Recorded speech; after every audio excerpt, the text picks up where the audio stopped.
Hello. देखिए, आज का जो पेपर हुआ है एनटीपीसी का 2 मार्च का, उसका मैथ और रीजनिंग का क्वेश्चन हम लोग देखते हैं। ये पेपर 28 दिसंबर से स्टार्ट है और सभी को पता है ये चौथा फेज पेपर का चल रहा है।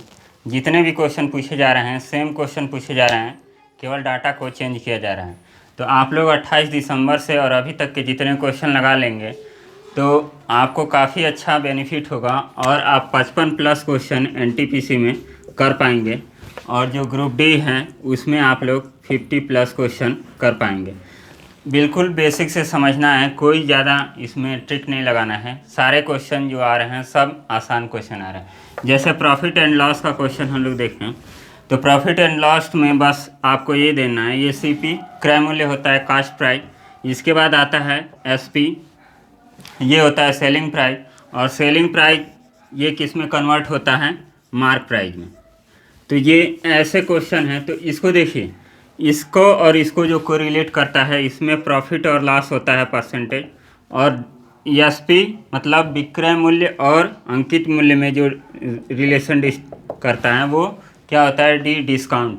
तो इसको और इसको जोड़ के सीपी बटा 100 एसपी बटा 100 प्लस माइनस पी और यल होता है। और इसको आप जोड़ के करेंगे S P equal to P M P 100 minus D upon 100। तो ये दो फार्मूले आपको याद रहेंगे तो प्रॉफिट लॉस पर उनके सारे क्वेश्चन आपको बन जाएंगे। बाकी बेसिक से भी क्वेश्चन होते हैं तो उसको भी हम यहाँ पे समझेंगे कैसे क्वेश्चन आ रहे हैं। जैसे अलजेब्रा में क्वेश्चन आ रहे हैं तो केवल फार्मूला बेस्ड क्वेश्चन आ रहे हैं, त्रिकोणमिति से भी फार्मूला बेस्ड क्वेश्चन आ रहे हैं। तो चलिए एक एक करके क्वेश्चन को देखते हैं और समझते हैं कि कैसे क्वेश्चन पूछे जा रहे हैं और हमें कैसे अप्रोच करना है। देखिए, जो पहला क्वेश्चन है, पहला क्वेश्चन हम रीजनिंग को देखते हैं। रीजनिंग में देखिए, रीजनिंग ये भी काफ़ी आसान ही आ रहा है रीजनिंग, और इसमें आप लोगों को केवल प्रैक्टिस चाहिए। प्रैक्टिस रहेगी तो काफ़ी अच्छा पेपर करेंगे। इसमें देखिए जो पहला क्वेश्चन दिया है 2 + 2 = 8। फिर दिया है 3 2 + 3 = 10।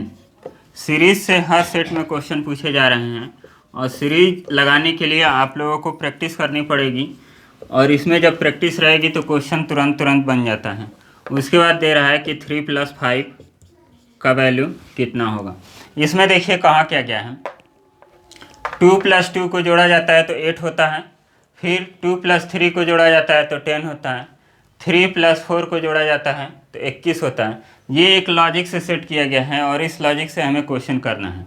ये नहीं करना है 2 + 2 = 4, वो कॉन्सेप्ट नहीं है, रीजनिंग का कॉन्सेप्ट है, इसको हम लोग समझते हैं।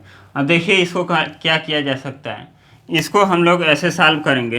देखिए दोनों को जोड़ दीजिए, 2 + 2 = 4 हो गया, और 4 में 2 से हम गुणा कर दें तो कितना बन जाता है, 8 बन जाएगा। सेम इसमें भी देखते हैं कि 2 + 3 5, और 5 में 2 से गुणा कर दें तो कितना बन जाएगा, 10 बन जाएगा। फिर 3 + 4 ये कितना हो जाता है, 7, और 7 में हम 3 से गुणा कर दें तो 21 बन जाएगा। अब यहाँ पे देखिए 2 से गुणा किया गया है, यहाँ 2 से, यहाँ 3 से, तो कंफ्यूज नहीं होना है कि इसको डबल ही नहीं करना है, जो पहला अंक है उसी से गुणा करना है। यहाँ पे 2 है, यहाँ पर भी 2 है, यहाँ पहला अंक कितना है, 3 है, तो इसलिए हम लोग 3 से गुणा करेंगे तो 7 त्रिका कितना हो जाएगा, 21 हो जाएगा। इसी तरह इसको भी 3 + 5 कितना हो गया, 8, और 8 में 3 से गुणा करेंगे तो 8 त्रिका कितना हो गया, 24 हो गया। तो ये इस तरह क्वेश्चन लगेगा और इसी लॉजिक पे क्वेश्चन ये सेट किया गया है। चलिए नेक्स्ट क्वेश्चन देखते हैं। देखिए नेक्स्ट क्वेश्चन मैथ का है। देखिए उसमें क्या कहा जा रहा है, ऐसी 3 क्रमिक संख्या ज्ञात कीजिए जिसमें पहली संख्या का 2 गुना। 3 संख्याएं 1 2 3। अब इसमें कहा क्या जा रहा है, पहली संख्या का 2 गुना, इसको हम मान लेते हैं 2x। फिर दूसरी संख्या का 3 गुना, इसका 3, यहाँ पे x नहीं, यहाँ 2 गुना, यहाँ 3 गुना। फिर क्या कहा जा रहा है, तीसरी संख्या का 4 गुना। फिर जोड़ने पर इनका जो जोड़ होगा वो कितना आ रहा है, 191। और इसमें आपको ऑप्शन दिया है। इस क्वेश्चन को हम लोग ऑप्शन से ही करेंगे। ऑप्शन से करेंगे तो ये क्वेश्चन आसानी से लग जाता है। 19, 20, 21। फिर बी ऑप्शन दिया है 20, 21 और 22। सी ऑप्शन दिया है 21, 22 और 23। चलिए इतना ऑप्शन को देखते हैं, बाकी उसको देखना है। अब देखिए पहली संख्या का 2 गुना। पहली संख्या क्या है 19 है, 19 का 2 गुना करेंगे तो 38 हो जाएगा। दूसरी संख्या का 3 गुना, 20 का 3 गुना करेंगे तो कितना हो जाएगा 60 हो जाएगा। फिर 21 का 4 गुना, 21 मतलब तीसरी संख्या का 4 गुना, तो 21 चौको कितना होता है 84 होता है। और इसको जोड़ने पे कितना आएगा 8 4 12 2 और ये 14 3 17 17 1 18, 182 ही आ रहा है। तो पहला ऑप्शन आपका क्या होगा गलत हो जाएगा। दूसरा ऑप्शन चेक करते हैं। पहली संख्या का 2 गुना 40, दूसरी संख्या का 3 गुना 63 और तीसरी संख्या का 4 गुना, तो 22 को 88। अब इसको जोड़िए, ये 8 और 3 कितना हो गया 11, 8 और 6 14, 14 और 4 18, 18 1 कितना हो गया 19। हमारा रिजल्ट कितना आना था कि तीनों को जोड़ने के बाद 151 आना चाहिए। तो ये जो सेकेंड ऑप्शन है ये हमारा वेरीफाई करेगा। और इस क्वेश्चन को हम लोग ऑप्शन से ही करेंगे जब भी इस टाइप के क्वेश्चन पूछे जाएं। इक्वेशन नहीं बनाना है, इक्वेशन बनाने पे ज़्यादा दिक्कत होगा। अब चलिए नेक्स्ट क्वेश्चन देखिए। अब यहाँ पे एक और क्वेश्चन है जिसको भी हम ऑप्शन से ही करेंगे। अब देखिए इसमें दिया है किरण के पास 50 रुपया और 100 रुपये के नोट हैं। उनके एक किरण के पास 50 रुपया और 100 रुपये का नोट है। फिर कहा जा रहा है कि नोटों की कुल संख्या यदि देखी जाए तो कितने नोट हैं 85 नोट। और बोला जा रहा है कि यदि उनके पास 5,000 रुपया कुल हो तो 50 रुपये के कितने नोट हैं ये हमें फाइंड आउट करना है। अब देखिए इसका तो एक इक्वेशन बना सकते हैं। 50 रुपये को मान सकते हैं 50x प्लस 185 माइनस x, तो वो इक्वेशन नहीं बनाना है। फिर से इसमें ऑप्शन देखिए, पहला ऑप्शन दिया है 30, दूसरा दिया है 50 और तीसरा दिया है 70 और चौथा दिया है 40। अब देखिए हम 50 वाले नोट को मान लेते हैं कि 30 है, तो जब 30 नोट होंगे 50 के तो ये कितना बनेगा 1500 बनेगा। उसके बाद 85 नोट हैं तो 55 नोट आपके 100 वाले होंगे, 55 नोट 100 वाले, तो ये कितना हो गया 5500।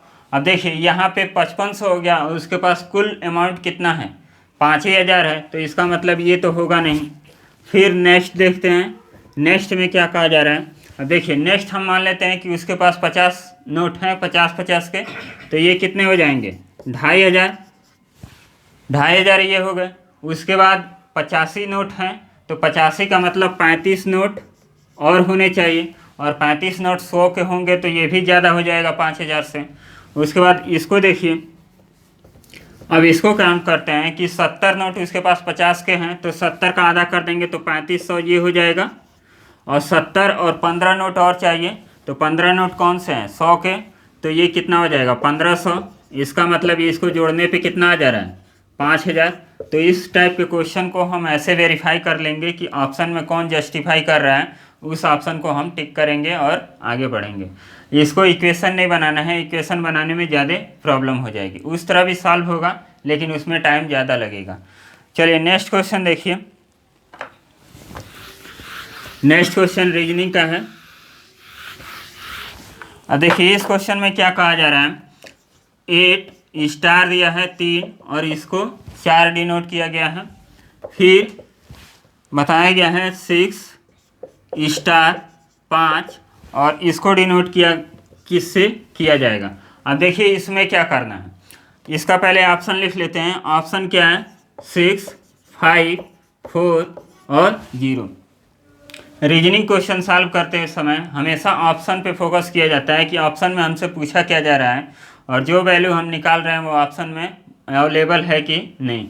अब देखिए इसको हम लोग गुणा करते हैं तो 8 त्रिके 24, तो 24 का जो इकाई अंक है वही यहाँ पे डिनोट किया गया है। इसी तरह हम इसको गुणा करेंगे तो ये क्या होगा 30, और 30 का इकाई अंक क्या है 0, तो ये चौथा ऑप्शन आपका सही हो जाएगा। नेक्स्ट क्वेश्चन देखिए, नेक्स्ट क्वेश्चन में क्या जा रहा है कि BAD इसको कोड किया जा रहा है 9 से, फिर SAP इसको कोड किया जा रहा है, इसको 7 से किया जा रहा है और इसको 9 से, तो फिर बताना है BAN को किससे कोड किया जाएगा। अब देखिए यहाँ पे इसको क्या करना है, जब भी अल्फ़ाबेट का क्वेश्चन दे और उसमें समझ में नहीं आए कि क्या हमें करना है तो तुरंत नंबरिंग करना है, और नंबरिंग करेंगे तो आपके क्वेश्चन हो जाएंगे। देखिए 2, 1 और 4, अब 2, 1, 4 हो गया तो इसको जोड़िए, 4, 1, 5, 2, 7, मतलब इसके नंबर को जोड़ के यहाँ पे लिखा गया है। और यहाँ पे क्या हो जाएगा, यस का होता है 19, 1 और 16, अब इसको जोड़िए। देखिए 9, 1, 10, 10, 1, 11, 11, 1, 12 और 12, 6, 18, 18 को फिर से जोड़ा गया है तो 9, मतलब यूनिट डिजिट को जोड़ के जो फाइनल नंबर है उसको लाया जा रहा है। सेम कंडीशन यहाँ पे, ये 2 हो गया, 1 हो गया और ये 14 हो गया। तो यहाँ पे देखिए 2, 1, 3, 3, 1, 4, 4 और 4 कितना हो गया 8, तो इसका रिजल्ट कितना आएगा 8। जब भी अल्फ़ाबेट का क्वेश्चन सॉल्व कीजिए, नहीं समझ में आए तुरंत नंबरिंग कीजिए, नंबरिंग करने के बाद आपके 95% क्वेश्चन हो जाते हैं। चलिए नेक्स्ट क्वेश्चन देखिए,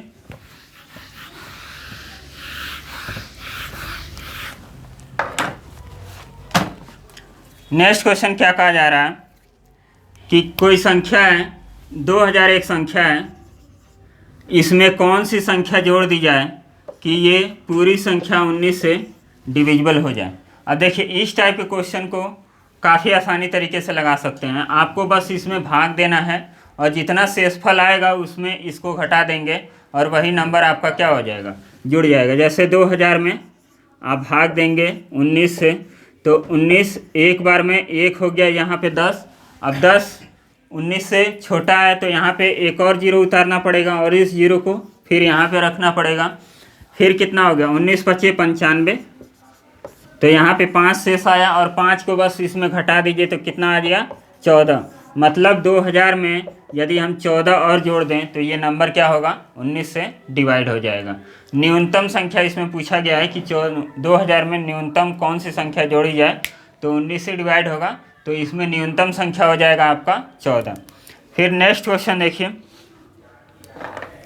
देखिए यहाँ पे एक और रीजनिंग का क्वेश्चन किस लॉजिक पे पूछा जा रहा है, A B यहाँ पे फिल करना है, फिर B C, फिर यहाँ पे फिल करना है C, यहाँ पे एक एक गैप करके यहाँ पे दे रहा है नंबर। देखिए इस तरह के जब भी नंबर आए तो सारे नंबर को आप काउंट कर लीजिए। यहाँ पे देखिए देखने में आपको 3 ही अक्षर दिखाई दे रहे हैं A B और C, इसी को रिपीट करके किया गया है। तो 1 2 3 4 5 6 7 8 9 10 11 12, टोटल नंबरों की संख्या कितनी है 12, और 3 से भाग करेंगे तो कितना हो जाएगा 4। देखिए 3 से भाग करेंगे तो आपका 4 हो जाएगा। तो यहाँ पे 4 से 4 4 के पेयर में नहीं तोड़ना है, क्योंकि नंबर जब 3 ही है तो इसको करने की कोई ज़रूरत नहीं है, यहाँ इसको छोड़िए। देखिए A B फिर गैप B C, फिर गैप C गैप, फिर B, फिर A गैप C, इसको हम लोग ऐसे ब्रेक कर दें इस तरह। तो यहाँ पे देखिए A B C, यहाँ पे C हो जाएगा, B C है, A मिसिंग है यहाँ A हो जाएगा, और C है B है, यहाँ पे कौन सा हो जाएगा A हो जाएगा, A है और C है तो यहाँ पे कौन सा हो जाएगा B हो जाएगा। तो टोटल नंबर आपका जो ऑप्शन आएगा C A और B, ये आपका ऑप्शन करेक्ट हो जाएगा। तो इस टाइप के क्वेश्चन को हम लोग ऐसे करते हैं, मैच करा लेते हैं ऑप्शन को, कौन सा ऑप्शन मैच हो रहा है। नेक्स्ट क्वेश्चन देखिए, एक डिस्काउंट का क्वेश्चन, डिस्काउंट और प्रॉफिट लॉस मिक्स करके, जो हमने शुरू में आपको बताया है फार्मूला, उससे आप कर सकते हैं। अब देखिए 72 रुपया CP है, 72 रुपीज़ CP है, CP का मूल्य दिया है 72, और फिर कहा जा रहा है 72 CP वाली मूल्य वस्तु का अंकित मूल्य ज्ञात कीजिए। अंकित मूल्य इसका ज्ञात करना है। आगे कंडीशन क्या दिया है, यदि उस पर 10% की छूट दिया जाए। ये मार्क प्राइस है, मार्क प्राइस पे 10% का डिस्काउंट दिया जा रहा है, तो ये एसपी बनेगा। और फिर कहा जा रहा है कि इस पे 15% का लाभ हो रहा है, यहाँ पे सीपी होगा तो ये एसपी यहाँ पे 15% का लाभ हो रहा है। अब देखिए इसका फार्मूला क्या होता है, CP by 100 is equal to SP by 100 plus minus LP। तो इसको हम लोग क्या लिख सकते हैं 72/100। अब देखिए प्रॉफिट कितने का हो रहा है, यहाँ पे SP बटा 115 हो जाएगा। तो 115 को हम यहाँ पे गुणा कर देंगे तो ये 115 हो गया और ये SP बन गया। और SP बराबर कितना होता है MP, और डिस्काउंट कितना है 90/100। अब इसी को ब्रेक कर लीजिए, ये 100 से 100 कट जाएगा, फिर ये 9 से काटेंगे तो 10 बार में, और 9 8 कितना होता है 72, फिर ये 4 और ये 5, और 5 से इसको काटेंगे तो ये 23 बार में, और 23 को कितना होता है 92, 23 को 92, तो इसका आंसर 92 आ गया। अब इस क्वेश्चन को एक और तरीके से लगा सकते हैं, जैसे MP को मान लीजिए 100 में से 10 डिस्काउंट करेंगे तो कितना आ जाएगा 90, और 90 कब आ रहा है जब 15% की प्रॉफिट है, तो 15% की प्रॉफिट पे 90 ला दीजिए और उसको आप इक्वल कर देंगे तब भी आपका आंसर आ जाएगा। तो इसको करने के कई तरीके हैं, ये सबसे सिंपल मेथड है, ये फार्मूला है, इसमें आपको कुछ सोचना नहीं पड़ता है। चलिए नेक्स्ट क्वेश्चन देखते हैं।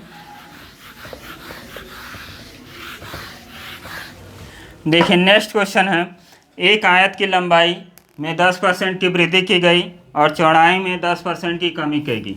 ये काफ़ी फेवरेट क्वेश्चन है। जैसे आयत हो गया, आयत का क्षेत्रफल कितना होता है, आयत हो गया, आयत का क्षेत्रफल लंबाई गुणे चौड़ाई। तो जब भी 2 यूनिट में कमी वृद्धि की जाए तो आपको तुरंत ये वाला फार्मूला याद होगा, x plus minus x plus minus Y plus minus XY upon 100। अब देखिए 10% की कमी की जा रही है, फिर 10% की वृद्धि की जा रही है, और दोनों को इक्वल करेंगे तो प्लस माइनस 10 इंटू 10/100। तो ये कितना हो गया, ये इससे कट गया। अब यहाँ पे ये 0 से 0 कट गया तो -1 आ गया, तो फाइनल रिजल्ट कितना आ गया -1।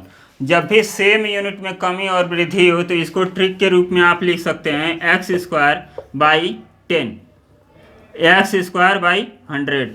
तो यहाँ पे देखिए, यहाँ पे कितना हो जाएगा कमी परसेंट, यहाँ पे 10 का स्क्वायर और ये 100, तो 10 से 10 कट जाएगा, तो यहाँ भी 1% की कमी आ जाएगी।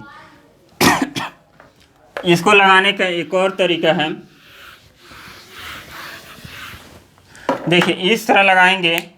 जैसे हम मान लेते हैं कि 100 क्या है क्षेत्रफल है आयत का, इसमें 10% की कमी की गई,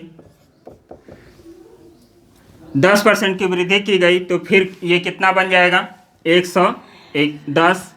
अब फिर से इसमें 10% की कमी की गई, 10% की कमी की गई, यहाँ इसको देखिए 10% की फिर से इसमें कमी की गई, तो 110 का कितना 10% कितना होता है 11, तो ये कितना बन जाएगा 99। 100 था और अब कितना बन गया 99, तो कमी कितने की हो गई -1 की।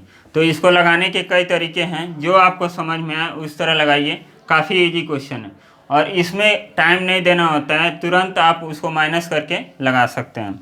चलिए नेक्स्ट क्वेश्चन। अब देखिए दिया है कि 100 तक विषम संख्याओं का औसत कितना होगा।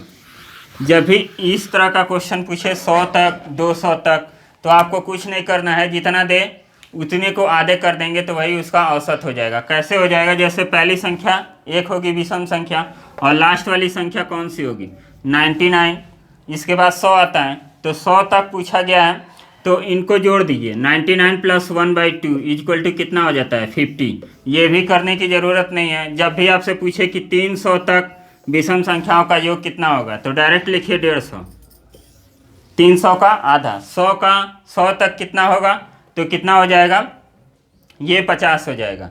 लेकिन यही पूछा जाए कि 100 तक सम संख्याओं का औसत कितना होगा, तो इसमें आप ये नहीं लिखेंगे कि 100/2, उसको भी समझ लेते हैं। देखिए 1 से और 100 तक पूछा जाए कि सम संख्याओं का औसत कितना होगा, तो सम संख्या पहली कौन सी होती है, ये होगा, और दूसरी सम संख्या कौन सी होगी, लास्ट वाली, ये हो गई।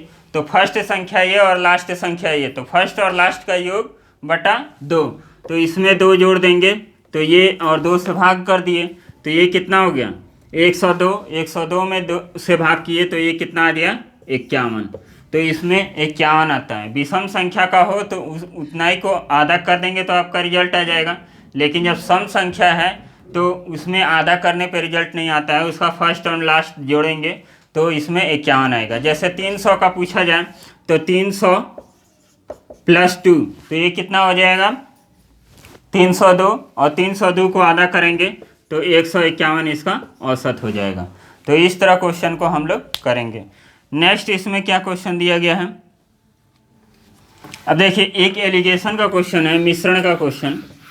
ये पिछली शिफ्ट में भी रिपीट किया गया था और सेम क्वेश्चन पूछा गया है। तो एलिगेशन का एक रूल होता है, जैसे एक वस्तु यहाँ है और दूसरी वस्तु यहाँ है, दोनों को मिक्स करके एक तीसरा प्रोडक्ट बनाया जाता है।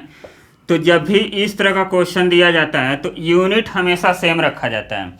जैसे इसमें दिया है 60 रुपये प्रति किलो, 60 रुपये प्रति किलो खरीदा गया। फिर एक और वस्तु है उसको 85 रुपये प्रति किलो खरीदा गया। अब यहाँ पे देखिए सीपी है, उसके बाद बोला जा रहा है 84 रुपये प्रति किलो बेचा गया। अब यहाँ पे 84 रुपया प्रति किलो बेचा गया तो उसको 20% का क्या होगा फ़ायदा होगा। अब देखिए यहाँ पे हम रख रहे हैं सीपी, यहाँ भी सीपी, ये भी सीपी है और ये क्या है एसपी है। तो इस तरह आप करेंगे तो क्वेश्चन पक्का गलत होगा। यहाँ पे यूनिट आपको सेम करना है। तो यूनिट सेम करने के लिए क्या करना पड़ेगा, अब देखिए 84 में बेचने पे 20% का लाभ होता है, मतलब ये 120 का वैल्यू है। 84 120 का वैल्यू है तो 100% का वैल्यू निकाल दीजिए। तो 20 छक्के कितना होता है 120 और 20 बच्चे ये इसको काटेंगे तो ये 1 और 4 14 छक्के 84 होता है और 14 बच्चे कितना हो जाएगा 70। तो यहाँ पे वैल्यू जो आएगी वो 70 रखेंगे। अब इसको सॉल्व कीजिए, इसको घटाएंगे तो ये 10 और इसको घटाएंगे तो ये 15, ये 3 बार में और ये 2 बार में। तो इसका अनुपात कितना आ जाएगा 3 और 2 का अनुपात आ जाएगा। और क्वेश्चन देखिए, अब देखिए एक क्वेश्चन जो बार बार रिपीट किए जा रहे हैं, जैसे एलसीएम एचसीएफ का, दो संख्याओं का एलसीएम दिया है, पहली संख्या दिया है दूसरी संख्या दिया है। तो ये क्वेश्चन मैक्सिमम टाइप में रिपीट किए गए हैं। तो ये पहली संख्या गुणे दूसरी संख्या, ये 27 तारीख वाले में पूछा गया था और 1 तारीख में भी पूछा गया था, एलसीएम गुणे एचसीएफ। तो इस फार्मूले से आप लगा सकते हैं। और एलजेब्रा में जो क्वेश्चन आ रहे हैं, जैसे a cube plus b cube plus c cube minus 3abc is equal to a plus b plus c कोष्टक में a square plus b square plus c square minus ये कितना हो जाता है आपका, यहाँ पे फिर से a b plus b c plus c a. इस पे डायरेक्ट क्वेश्चन पूछे जा रहे हैं इस तरह के। तो इस तरह के भी क्वेश्चन आप लगा सकते हैं। तो यहाँ पे शाम को जो त्रिकोणमिति से क्वेश्चन भी पूछे जा रहे हैं, वो भी केवल फार्मूले से क्वेश्चन पूछे जा रहे हैं। तो उसका एक डिटेल वीडियो शाम तक हम प्रोवाइड करेंगे, जिसमें जितने भी एंगल से संबंधित कोड हैं या फार्मूले से संबंधित कोड हैं उसको हम लोग सॉल्व करेंगे, और जितने रिलेटेड उससे क्वेश्चन आएंगे उसको भी हम लोग देखेंगे। चलिए मिलते हैं नेक्स्ट वीडियो में। और इसी तरह के क्वेश्चन आ रहे हैं। बाकी आपको जितना 28 तारीख से लेके और अब तक जितना क्वेश्चन है, आपको कहीं पढ़ने की ज़रूरत नहीं है, केवल उतना ही आप देख लीजिए और अच्छे से लगा लीजिए तो आपके सारे क्वेश्चन बनेंगे। एनटीपीसी में भी क्वेश्चन बनेंगे, फिर ग्रुप डी में भी बनेंगे। तो चलिए मिलते हैं नेक्स्ट पार्ट में।